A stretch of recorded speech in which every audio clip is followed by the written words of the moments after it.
Hello students. सो आज हमारा third day है आंसर राइटिंग चैलेंज का। तो आज हमारे जो मेन टॉपिक थे उनके अंदर एक टॉपिक था ग्लोबलाइजेशन और एक था कम्युनलिज्म। इंपॉर्टेंट बात यह है कि दोनों में से 15 मार्कर का क्वेश्चन हर साल पूछ रहा है। कम्युनलिज्म तो फिर भी अल्टरनेट ईयर आता है, बट जो ग्लोबलाइजेशन है वो तो हर साल ही आ रहा है घुमा फिरा के।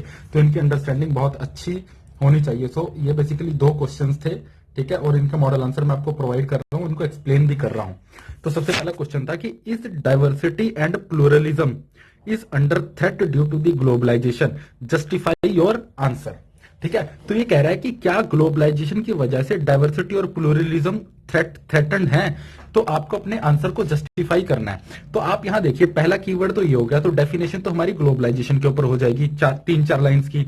उसके बाद ये पूछ रहा है कि डाइवर्सिटी और प्लूरलिज्म क्या थ्रेट में है। तो हम यहाँ पे बताएंगे कि कोई अगर मैं मुझसे कोई पूछे क्या यार ग्लोबलाइजेशन की वजह से डाइवर्सिटी और प्लूरलिज्म थ्रेट में है, तो मैं पहले तो ये बोलूंगा कि हाँ यार ये थ्रेट में है, इसके रीजंस ये हैं। ठीक है, मैं 1.5 पेज में रीजंस बताऊंगा, फिर मैं बताऊंगा नहीं यार थ्रेट में नहीं है, क्योंकि कुछ रीजंस हैं जिनकी वजह से आज भी डाइवर्सिटी बनी हुई है।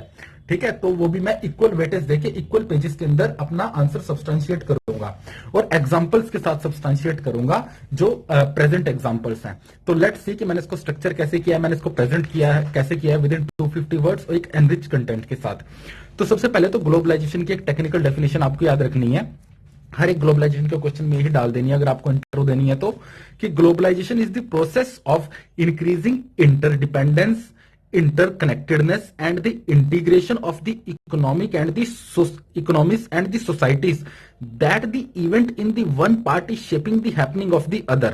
कि भाई ये इंटरडिपेंडेंस है, इंटरकनेक्टेडनेस है और इंटीग्रेशन है इकोनॉमी की और सोसाइटी की अक्रॉस दी वर्ल्ड, ताकि एक जगह पे जो हैपनिंग हो रही है वो शेप करती है दूसरी जगह की हैपनिंग को। For example trade interdependence, WTO मैंने लिख दिया।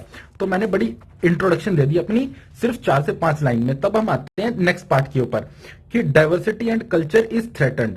ठीक है, मैंने यहीं से मैंने ये उठाया जो कीवर्ड था और उसी के ऊपर मैंने हेडिंग बना दिया। फिर मैंने लिखा कि यस इट इज थ्रेटन्ड। कैसे थ्रेटन्ड है अब मैंने वो दिखाया। सबसे पहले तो क्या हो रहा है कि ग्लोबलाइजेशन की वजह से ना होमोजिनाइजेशन ऑफ कल्चर हो रहा है। ठीक है, पहला पॉइंट तो ये है। अब ये होमोजेनाइजेशन ऑफ कल्चर बहुत तरीके से हो रहा है। तो जितने भी डिफरेंट डिफरेंट तरीके हैं ना होमोजेनाइजेशन ऑफ कल्चर के, चाहे वो म्यूजिक में हो, चाहे वो आर्ट में हो, चाहे वो क्यूसीन में हो, चाहे वो लैंग्वेज में हो, वो सब मैंने ना एक ही जगह के ऊपर रख दिया, उनको बेहतर स्ट्रक्चर कर दिया। मैंने ऐसे नहीं किया कि अलग अलग जगह पे सेग्रीगेट किया है। तो फर्स्ट पॉइंट इज कि हमारी जो फूड हैबिट्स है उनका मैकडोनल्डाइजेशन हो रहा है, ये कीवर्ड है। ठीक है, तो इससे होमोजेनाइजेशन ऑफ कल्चर पता लगता है। दूसरा क्या है कि English language as a medium of communication is threatening the local languages. तो ये एक पॉइंट है कि इंग्लिश लैंग्वेज की वजह से जो लोकल लैंग्वेजेस है ना वो थ्रेटन हो रही हैं। थर्ड पॉइंट हो गया कि डाइवर्स जो लोकल क्यूसीन्स है ना, ठीक है, they are replace by the packaged food. कि जो लोकल क्यूसीन थे उनकी जगह पैकेज फूड खाने लग गए हैं। उसके बाद क्या था कि जो कल्चर का एक पार्ट है कि western clothings is replacing the traditional wear. For example jean replacing the dhotis. तो आपको बेसिकली इस तरह से पॉइंट दिखाना है जिसमें ये दिखाना है कि वेस्टर्न इन्फ्लुएंस की वजह से कौन सी चीज इन्फ्लुएंस हुई है। तो एक प्रॉपर सेंटेंस फ्रेम करना है आपको कि western clothing is replacing the traditional wears, for example jean is replacing the dhotis. Then we come to the next point. Next point क्या है कि Hollywood cinema and the music जो है that is replacing the local flavour in the Bollywood. कि Hollywood cinema और music हमारा local flavour change कर रहा है बॉलीवुड के अंदर। देन एक इंपॉर्टेंट पॉइंट आ जाता है कि western music and the dance forms, for example the jazz and the pop is replacing the Hindustanian Carnatic music dance and music, for example Kathak. कि जो वेस्टर्न म्यूजिक और डांस फॉर्म्स है ना, जैसे कि जैज हो गया, पॉप हो गया, तो इसकी वजह से क्या हो रहा है कि रिप्लेस कर रही है हमारी जो हिंदुस्तानी और कर्नाटिक म्यूजिक है ना उनको रिप्लेस कर रहा है। और आपने एग्जांपल दे दिया कथक का। ठीक है, देन एक अलग पॉइंट क्या हो गया कि जो रिटेल सेक्टर है ना उसका वॉलमार्टाइजेशन हो रहा है। ठीक है, तो फॉर एग्जांपल इसके अंदर आप लिख सकते हैं किसी भी वॉलमार्ट चेन के बारे में एग्जांपल दे सकते हैं आप। देन यू कैन राइट कि if we are opening the market due to the globalisation for global product is threatening the local handicraft, for example Chinese toy search. कि जो हम ग्लोबल प्रोडक्ट्स है ना उन वो थ्रेटन कर रहे हैं हमें लोकल हैंडीक्राफ्ट्स को। इसमें एग्जांपल दे देंगे कि चाइनीज टॉयज है वो रिप्लेस कर चुके हैं इंडियन टॉयज को। For example Chinese toys search. Then you come to the diversity of the custom is threaten, कि जो हमारे कस्टम्स है ना वही थ्रेटन हो गए हैं ग्लोबलाइजेशन की वजह से। तो जितने भी कस्टम है ना वो मैं एक हेडिंग के अंदर डाल दूंगा कि for example growing individualism is threatening the joint family, कि उसने जॉइंट फैमिली को थ्रेटन कर दिया। सेकंड, जो रिलीजियन है ना that is losing its significance due to the secularization, कि फॉर ग्लोबलाइजेशन की वजह से ना सेकुलराइजेशन बढ़ रहा है तो रिलीजन अपनी वैल्यू लूज कर रहा है। For example marriage is taking the contract form and it is losing the sacred value. तो आप ऐसे पॉइंटेड मतलब आपको जो वन लाइनर्स हैं या आपको बोल दीजिए कि पॉइंटर्स हैं वो बनाने आने चाहिए कि religion is losing its significance. क्यों लूज कर रहा है? Due to the secularization. ठीक है, सेकुलराइजेशन ग्लोबलाइजेशन का प्रोडक्ट है। एग्जांपल से सब्सटेंशिएट कर दिया। Marriage is taking contract form losing its sacred value, कि आपने ये भी दिखा दिया कि जो मैरिज एक रिलीजियस इंस्टीट्यूशन का पार्ट है वो किस तरह से अपनी सेक्रेड वैल्यू लूज कर रहा है। तो पॉइंट फॉर्मेशन बहुत इंपॉर्टेंट होती है, वो धीरे धीरे आप सीख जाएंगे। देन नो, कि किस तरह से ग्लोबल जो ये है कि जो ग्लोबलाइजेशन है वो डाइवर्सिटी ऑफ कल्चर को थ्रेटन नहीं कर रहा, बस उसको बढ़ा रहा है। तो उसके पॉइंटर्स आप लिखेंगे। सबसे पहले तो ये क्या कर रहा है कि ये डाइवर्सिटी को प्रिजर्व कर रहा है और प्लूरलिज्म को बढ़ा रहा है। तो कैसे बढ़ा रहा है उसके पॉइंटर्स मैंने लिखे। ठीक है, उसके पॉइंटर्स कैसे लिखे? अगर आप ना अच्छे से पॉइंटर लिखना सीख गए एक एक दो लाइन में, तो जितनी लाइनों के अंदर आप 6 पॉइंटर लिख रहे हो, 2 पॉइंटर लिख रहे हो ना, उतनी लाइनों में 5 पॉइंटर्स आ जाते हैं। आप देखो बहुत सारे बच्चे यहां से लेके यहां तक ना सिर्फ 2 पॉइंटर लिखेंगे, बट मैंने बड़े स्ट्रक्चर्ड तरीके से 5 से 6 पॉइंटर लिख दिए। तो ये आर्ट आपको सीखना है। Then we come to modification of the western cuisines, कि जो वेस्टर्न क्यूसीन्स है ना वो मॉडिफाई हो रही है to suit the Indian taste, कि ग्लोबलाइजेशन की वजह से जो वेस्टर्न क्यूसीन है ना वो ही अपने आप को चेंज कर लिया ताकि इंडियन टेस्ट बर्ड्स को सूट करे। For example Mc aloo tikki burger सिर्फ इंडिया के रेफरेंस में ही बनाया गया। Then emergence of the fusion music and the dance forms, कि ग्लोबलाइजेशन की वजह से ना फ्यूजन म्यूजिक बन रहा है जिसमें वेस्टर्न और इंडियन दोनों मिक्स हैं। देन डबिंग, जो वेस्टर्न सिनेमा है ना, dubbing of the western cinema in the regional languages, globalisation की वजह से ये भी हो रहा है। तो एक तरह से डाइवर्सिटी बढ़ रही है ना कि कम हो रही है। Then emergence of the new language, इसको हिंग्लिश बोलते हैं, जो लोकल लैंग्वेज और इंग्लिश का मिक्सचर है। आपने देखा होगा कि आजकल आप इंग्लिश के वर्ड यूज करते हो, ठीक है, तो आपकी हिंदी भी जो है ना वो अडॉप्ट करने लगी है इंग्लिश को। तो there is emergence of the new language that is the English. Then different forms of the marriages and the families are emerging due to the globalization। तो डाइवर्सिटी बढ़ रही है। आपके पास पहले जॉइंट फैमिली तो थी, बट अब नई टाइप की फैमिली होगी, जैसे नाटो लोकल फैमिली बोलते हैं, सिंगल पेरेंट फैमिली बोलते हैं, अपने एग्जांपल दे दिया। देन हाउ, जो लोकल कल्चर है ना ग्लोबलाइजेशन उसको कैसे रिवाइव कर रहा है। तो ऐसा तो नहीं है कि ग्लोबलाइजेशन जो है वो आपके लोकल कल्चर को सिर्फ थ्रेटन कर रहा है, वो आपके लोकल कल्चर को रिवाइव भी कर रहा है, उसको ना सिर्फ प्रोजर्व कर रहा है। तो उसके पॉइंटर्स क्या हो गए कि it will recognise the role of the traditional and the alternative medicine. For example AYUSH, जो आयुष है ना, आप देखो कि ग्लोबलाइजेशन की वजह से आयुष जो मेडिसिन है ना वो उनका रिकॉग्नाइज हो रहा है रोल। तो benefits of the yoga are recognise throughout the world, कि योगा के बेनिफिट पूरे वर्ल्ड में रिकॉग्नाइज हुए हैं ग्लोबलाइजेशन के बाद। Then promotion of the education in the mother tongue के अंदर एजुकेशन प्रमोट हुई है। टेक्नोलॉजी ने आर्ट्स को रिवाइव किया है, ठीक है। फॉर एग्जांपल क्लारीपट्टू की डिजिटल टेक्नोलॉजी जो हमारे पास है उनकी वजह से जो हमारे लोकल आर्ट्स थे उनका ग्लोबलाइजेशन हुआ है। जैसे क्लारीपट्टू एक आर्ट फॉर्म है केरला की, ठीक है। आप एग्जांपल्स देते देते ना उसको सब्सटेंशिएट करते रहो। Then other is religious revival as the reaction to the globalisation threat for the religious identity. तो हुआ क्या है कि ग्लोबलाइजेशन से ना थ्रेट हो गया है रिलीजियस आइडेंटिटी को, तो रिलीजियस रिवाइवल देखने को मिला है। For example we have seen that there is emergence of the different sects in the present society, कि प्रेजेंट सोसाइटी के अंदर नए नए सेक्ट्स बन गए हैं। तो ये एक पॉइंटर है। तो अब हम आ जाते हैं कंक्लूजन के पास। कंक्लूजन हमें सिर्फ ये 1/4 या 1/3 पेज के अंदर करना है, ऐसा नहीं करना कि आप यहां से कंक्लूजन शुरू कर दें, ठीक है। तो अगर आप यहां से भी कंक्लूजन शुरू कर रहे हैं, आपके पास कंटेंट कम पड़ गया, तो आप यहां खत्म कर दीजिए, उसको बेफालतू में यहां तक मत फैलाइए। 2.5 घंटे में 2.5 पेज में भी ना आप अच्छा आंसर लिख सकते हैं अगर आपने टू द पॉइंट हिट किया है। नाउ कंक्लूजन हो गया कि so there is need is the calibrated globalisation that introduce the new ideas along with strengthening and promoting the diversity of the Indian culture to realize the aim of एक भारत श्रेष्ठ भारत। मैंने थोड़ा सा current से link कर दिया या government के इनिशिएटिव से कि जो कैलिब्रेटेड ग्लोबलाइजेशन की जरूरत है ताकि नए आइडियाज तो इंट्रोड्यूस हों, इसके साथ साथ कि हम इसके साथ जरूरी है कि हम इंडियन कल्चर की डाइवर्सिटी को स्ट्रेंथन करें ताकि हम एक भारत श्रेष्ठ भारत के एम को अटेन कर सके। तो ये फर्स्ट पार्ट ऑफ क्वेश्चन हो गया। Now we come to the second part of second question. Second question है बेसिकली कम्युनलिज्म के ऊपर रिलेटेड कि ये है कि communalism is arising either due to the power struggle और रिलेटिव डेप्रीवेशन। ये कह रहा है कि भाई या तो कम्युनलिज्म पावर स्ट्रगल की वजह से अराइज हो रहा है या फिर डेप्रीवेशन की वजह से अराइज हो रहा है। Argue with giving suitable examples. तो आपको एग्जांपल्स देने अच्छे खासे हर एक पॉइंटर में। इन्होंने बोल दिया कि भाई एग्जांपल के साथ साथ लिखो, ठीक है। तो अब हमें क्या करना है कि दोनों को हमें इक्वल वेटेज देनी है। अब ये हमारा कीवर्ड है, इस कीवर्ड के ऊपर हमारी इंट्रो आ जाएगी इसकी डेफिनेशन के ऊपर। एंड पहला पॉइंटर ये आ जाएगी कम्युनलिज्म किस तरह से पावर स्ट्रगल से बढ़ रहा है, दूसरा आ जाएगा कि कम्युनलिज्म किस तरह से रिलेटिव डेप्रीवेशन से बढ़ रहा है। तो हमें क्या करना है कि दोनों को इक्वल वेटेज देनी है। ऐसा नहीं करना कि एक हमने 2 पेज में लिख दिया फिर एक आधे पन्ने में लिख दिया। चाहे आपको ये ज्यादा भी आता हो तब भी भाई थोड़ा बैलेंस करके चलो। इसको 1.5 लिख दो, इसको 1 लिख दो, कम से कम इतना तो करना चाहिए, ठीक है। Now we come to the explanation of this answer. तो एक्सप्लेनेशन के अंदर क्या आ जाएगा कि communalism is a situation when a particular community tries to promote own interest at the cost of other। आपने डेफिनेशन लिखी कम्युनलिज्म की, कोई और डेफिनेशन भी लिख सकते हैं अच्छी किसी भी थिंकर की, बट थिंकर का नाम नहीं लिखना कि communalism is a situation where a particular community tries to promote own interest at the cost of others. फिर आप इसके फीचर्स लिखेंगे, ठीक है। जब आप पेपर लिखेंगे तो हो सकता है आपके पास इतना टाइम ना हो कि आप फीचर्स लिखें। बहुत सारे लोग क्या करेंगे फीचर्स लिखने में ना इस तरह से लिख देंगे 1 2 3 4। यार ये चीज ना स्पेस खाती है, आप बस इतने से में दिखा दो। This is an unnecessary thing जो पूछी नहीं गई है। अगर दिखाना भी है तो इसको इस तरह से दिखाओ।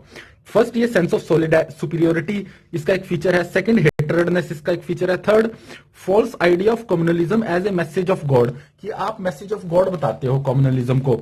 देन ये बिगॉटरी के ऊपर डिस्क्रिमिनेशन के ऊपर बेस्ड है। तो आपने 4 फीचर्स बता दिए। अब आ जाते हैं हम मेन पॉइंट के ऊपर कि जो कम्युनलिज्म है ना that is arises due to the power struggle with illustration, कि कम्युनलिज्म किस तरह से पावर स्ट्रगल के साथ बढ़ रहा है और उसके एग्जांपल्स क्या है। मैंने हाउ करके पहला पॉइंटर बनाया, ठीक है। तो अब मैंने इसको लिखना कैसे है, बेसिकली आपको ये दिखाना है कि अलग अलग तरीके से किस तरह से पावर स्ट्रगल जो है ना वो कम्युनलिज्म को बढ़ाता है। पहले तो आपको एक लाइन लिंक करते हुए लिखनी है अपने, एक लाइन लिंक करते हुए लिखनी है कॉज की और उसको कम्युनलिज्म से लिंक करते हुए, फिर एग्जांपल देना है, ठीक है। सीधे एग्जांपल देके इस आंसर को नहीं लिखना है। अगर वो लिखेंगे तो वो भी सही है बट आपको नंबर उतने अच्छे नहीं मिलेंगे, ठीक है। तो लिखना कैसे है अब आप देखिए। सबसे पहला ये था कि the communal act as an outcome of the showing one state victory of the other, कि जो कम्युनल एक्ट होता है ना वो एक स्टेट जब दूसरे स्टेट पे विक्ट्री पा लेता है, जीत लेता है, तो तब वो कम्युनल एक्ट उसका एक मैनिफेस्टेशन होता है, उसका एक आउटकम होता है। फॉर एग्जाम्पल हिस्ट्री में जो शशांक था ना उसने बोधि ट्री को ही काट दिया था। ऐसा नहीं था कि वो बौद्ध से नफरत करता था, ऐसा था कि जो उसका स्टेट था वो हिंदू स्टेट था, दूसरा स्टेट बुद्धिज्म फॉलो करता था। इसने इसको हराया, इसको हराने के बाद उसने बोधि ट्री ही काट दिया as a symbol of his victory. तो जो पावर स्ट्रगल है ना वो एक तरह से कम्युनलिज्म के अंदर तब्दील हो गया, ठीक है। तो आप समझिए इस पॉइंट में मैं क्या कहना चाह रहा हूं। पहले आपको क्रक्स लिखना है, उसके बाद आपको एग्जाम्पल डालना है, ठीक है। Now we come to the second part. Second इसका पॉइंटर क्या हो गया कि जो religious sanction and to gain mass popularity to legitimate claims on power, ठीक है। क्या होता है कि जब कोई रूलर होता है ना, ruler to get the religious sanction and to gain the mass popularity on और टू क्लेम लेजिटिमेट पावर, कि जब कोई अथॉरिटेरियन होता है, कोई अथॉरिटी होती है तो वो रिलीजियस सैंक्शन पाने के लिए या मास पॉपुलरिटी पाने के लिए ना वो religion as a tool use करता है। जैसे औरंगजेब ने जिजिया को इन्फोर्स कर दिया था। देन क्या होता है कि communal agenda, third communal agenda was popularised for mobilising the masses and for territorial gain during the war, कि जनरली क्या होता है जब वॉर होता है ना तो वॉर के अंदर मासेस जो होते हैं उनको मोबिलाइज करने के लिए और टेरिटोरियल गेन पाने के लिए, अपनी सेना को प्रोत्साहित करने के लिए कम्युनल एजेंडा यूज किया जाता है। For example jihad was popularised by the Babur, ठीक है। फोर्थ इज फिर क्या होता है कि आप ये दिखा देंगे कि जो power struggle is between the two political faction led to the partition of India, कि जो पावर स्ट्रगल था ना, उन्हें दो पॉलिटिकल फैक्शंस के बीच में उसने पावर बेसिकली पार्टीशन किया इंडिया का, और उससे कम्युनलिज्म की बेसिस के ऊपर वो किया। जैसे Congress versus All India Muslim League का एग्जांपल ले दिया। Then power struggle in case of economic resources led to the communal violence, कि सिर्फ पॉलिटिकल, ये सब पॉलिटिकल डायमेंशन के थे। अब आपने इकोनॉमिक डायमेंशन का पकड़ा कि जो इकोनॉमिक रिसोर्सेज को पाने के लिए भी पावर स्ट्रगल होता है ना, वो भी कम्युनल वायलेंस को बढ़ाता है। जैसे मुरादाबाद का केस था, वहां पे जो पंजाबी बिजनेसमैन थे और मुस्लिम बिजनेसमैन थे, उनके इंटरेस्ट का कॉन्फ्लिक्ट था, ठीक है। उसने कम्युनलिज्म को बढ़ावा दिया अपने इंटरेस्ट को सिक्योर करने के लिए। Then political struggle for controlling the resources, कि पॉलिटिकल स्ट्रगल जो होता है ना पावर के लिए, रिसोर्सेज को कंट्रोल करने के लिए। For example demand of Khalistan कहां से शुरू हुई थी? ये सतलुज के पानी को लेकर शुरू हुई थी। तो आपने एक पॉइंट ये लिखा। Then local factions using the communal ideology to counter the western puppet in the middle east, कि पावर स्ट्रगल किस तरह से कम्युनलिज्म को प्रमोट कर रहा है कि वेस्टर्न जो हमारा मिडल ईस्ट है ना, मिडल ईस्ट के अंदर वेस्टर्न पपेट्स बिठा दिए गए हैं, जैसे सीरिया के अंदर या फिर हमारे सीरिया के अंदर और हमारा इराक के अंदर। तो वहां पे लोकल फैक्शन है वो कम्युनल आइडियोलॉजी का यूज करते हैं काउंटर करने के लिए वेस्टर्न पपेट को, फॉर एग्जांपल आईएसआईएस। अब हम चलते हैं दूसरे पार्ट की तरफ। दोनों को मैंने इक्वल वेटेज दी है कि जो कम्युनलिज्म है ना, वो ड्यू टू रिलेटिव डेप्रीवेशन किस तरह से बढ़ रहा है। तो सबसे पहले हम ये दिखा देंगे कि रिलेटिव डेप्रीवेशन, हमें सिर्फ डेप्रीवेशन ऑफ इकोनॉमी तक नहीं लिंक करना है। बहुत सारे लोग सिर्फ इकोनॉमी रिसोर्सेज तक ही रह जाएंगे। भाई डेप्रीवेशन आपके राइट्स की होती है, लिबर्टी की होती है, लैंड की होती है, आपके अलग अलग तरह की डेप्रीवेशन, बेसिक फैसिलिटीज की डेप्रीवेशन होती है। तो इस तरह से आपको खोलना है क्वेश्चन और एग्जांपल्स के साथ सब्सटेंशिएट करना है। जैसे डेप्रीवेशन ऑफ द लैंड की वजह से कम्युनलिज्म बढ़ता है। For example Rohingya issue led to the new communal divide in the global order, कि वहां पे भी रोहिंग्या को लैंड नहीं मिल रही कहीं रहने के लिए, तो उससे कम्युनल डिवाइड हो रहा है ग्लोबल ऑर्डर में। Then deprivation of the right is leading to the communalism. For example right of the Afghan people are curbed by the Taliban, ठीक है। Then deprivation of the liberty, ठीक है। लिबर्टी की डेप्रीवेशन से क्या हो रहा है, आप इसका एग्जांपल देंगे कि in case of the Yemen Shia are deprived so they are attracting of the communal agenda of the Houthi rebels. आपने एग्जांपल देकर सब्सटेंशिएट किया कि भाई लिबर्टी को आप डिप्राइव करेंगे ना तो कम्युनलिज्म कैसे बढ़ जाएगा, कि जैसे शिया के केस में हो रहा है यमन क्राइसिस के अंदर, ठीक है। Then we come to the new pointer कि if deprivation of the basic facility led to the communalism. For example, minority which are living in the slum area are mobilized by the communal agenda because of unaddressed grievances by administration. कि जो minorities होती है ना, वो slum area में रहती है, वहां उनको बेसिक फैसिलिटीज नहीं मिलती, तो they get attracted to the communal agenda because of their grievances are not addressed by the administration. Then we see the deprivation of the resources and the economic opportunities, कि resources और economic opportunities की deprivation की वजह से भी communalism बढ़ रहा है। और इसको नोटिस किसने किया था? स्ट्रक्चर कमेटी रिपोर्ट ऑन मुस्लिम। सिर्फ इतना सा ही लिख देना है, आपको फैलाना नहीं है कि 3-4 लाइनें लिख के आप अपना कंटेंट वेस्ट कर रहे हैं, जस्ट इतने में एग्जामिनर समझ जाएगा। Then deprivation of the development and the equitable benefits and the resources, इसकी वजह से कम्युनलिज्म बढ़ रहा है। फॉर एग्जांपल जो ethnic agenda and the mobilisation in the north east, कि नॉर्थ ईस्ट के अंदर डेवलपमेंट और इक्विटेबल बेनिफिट्स की फाइट है, तो उससे कम्युनलिज्म बढ़ रहा है on basis of ethnic agenda. For example Mizo and the Kuki issues. Then you come to the deprivation of the representation in institutions, ठीक है, इसकी वजह से हो रहा है। For example demand of Gorkhaland, ठीक है। हालांकि ये रीजनलिज्म का थोड़ा पॉइंटर हो गया, तो मैंने फ्लो में लिख दिया था, थोड़ा बाद में मुझे पढ़ के लगा कि मुझे लिखना नहीं चाहिए था, बट इट इज ओके, ठीक है। आप लिख सकते हैं एक पॉइंट ऐसा भी, ठीक है। देन वी कंक्लूड कि recent initiative by the government, हमने थोड़ा करंट यूज करते हुए आपको कंक्लूड करना है, रादर देन कि वी शुड, इस तरह से नहीं लिखना कि we should take the proactive measures by the government to counter the communal agenda. You write recent initiative by the government, for example Ek Bharat श्रेष्ठ Bharat and G20 theme of Vasudev Kutumbakam and constitutionalism to be practiced to build the peace and the mutual trust in Indian society। तो आपने current use करते हुए conclude कर दिया। I hope ये जो video आप देखेंगे तो आपको पता लगेगा कि क्या स्ट्रक्चर है, किस तरह से लिखना है। So this was the model answers and the video for the day 3 of our initiative. Thank you.